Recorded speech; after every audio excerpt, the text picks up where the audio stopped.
The Adventures of the Get-Along Gang. Every year, the small, pleasant town of Green Meadow held a big festival. The festival included a car race known as the Grand Prix. To the citizens of Green Meadow, it was a grand event with a grand prize, a big silver cup. Each year, the members of the Get-Along Gang talked about entering the race in their very own car. Each year, however, they ended up entering the scavenger hunt instead. One afternoon, the Get-Along Gang met at the clubhouse caboose for one of its weekly meetings. The first order of business, said Montgomery Moose, the official leader of the gang, is this year's Green Meadow Festival. I move that we enter the Grand Prix this year, said Portia Porcupine. Portia, the youngest member of the gang, liked to be a part of things, road races and club meetings. Bingo Battle Beaver, who was always ready for a little excitement, seconded the motion. Well, I don't know why we do it this year, he said. Why don't we show this town that the Get-Along Gang can win the Grand Prix? The rest of the gang stared at Bingo as if he had just suggested a snowball fight in July. For some reason, we didn't enter the race last year, said Zipper Cat. Or the year before that. We don't have a car. Oh yeah, said Bingo, looking down at his sneakers. I always forget, but Montgomery knows how to drive and Dottie knows about car engines. Don't forget that. Dottie Dog, the mechanical wizard of the gang, looked over at Bingo and smiled. Montgomery shook his head. I suggest that we enter the scavenger hunt instead. It's on the same day, he said. It's on the same day. You always suggest... I don't know what this one is.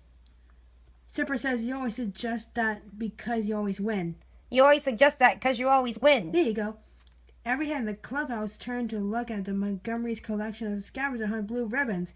Montgomery looked a little embarrassed. It doesn't matter who wins, said Dottie Dog, as long as the whole gang has fun. Dottie Dog was working on her latest invention.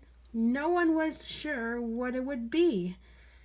She asked Montgomery to hold the old bagpipe that she was trying to attach to the bicycle, the part of a bicycle.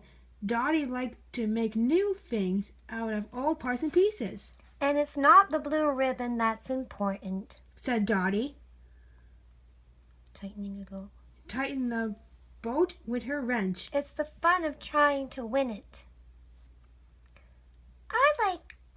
I'd have more fun trying to win a pink ribbon, said Wilma Lamb, patting her curls. A dark pink ribbon like the raspberry sherbet at Hoofnagel's Ice Cream Emporium. Now that's my color. Bingo snapped his fingers. I've got it, he cried. What if there were a different prize this year, something bigger and better? Like 2 blue ribbons? asked Portia. No, better than that, said Bingo excitedly. What if Hoofnagel's Ice Cream Emporium sponsored the scavenger hunt and the prize was ice cream? Mr. Hoofnagel would never give away ice cream, said Portia. He's too cheap.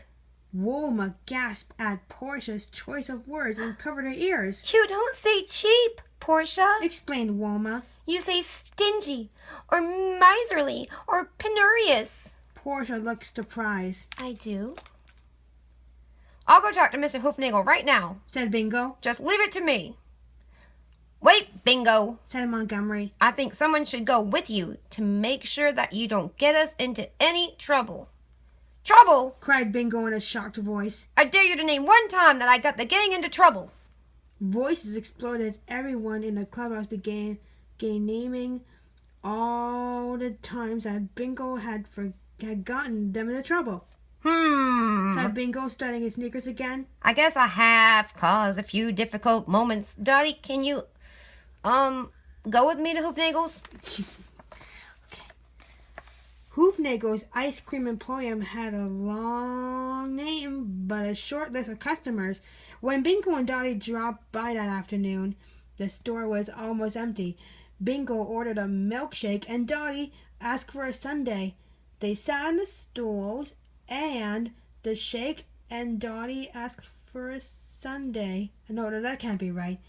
They sat on the stools at the soda fountain. Oh, yeah. And watched Mr. Hoofnagel count peanuts. Mr. Hoofnagel always put 10 peanuts on a sundae. No more, no less, Just think, Mr. Hoofnagel. said Bingo. If you sponsor the scavenger hunt, you'll be famous. I don't want to be famous. Replied Mr. Hoofnagel abruptly. Everyone in Green Meadow will say that you are a pillar of the community. Bingo continued. Mr. Hoofnagel set the sundae on the counter and handed Dottie a spoon. I don't want to be a pillar of the community. He said, Look at it this way. said Dottie. When people hear that you sponsored the scavenger hunt, they'll come here to buy their ice cream. Mr. Hoofnagel stopped to think about Dottie's last point. Let me see if I have this straight. He said, If I sponsor the scavenger hunt, you say I'll have more customers. And if I have more customers, I'll sell more ice cream. I can go one step further. If I sell more ice cream, I'll make more money.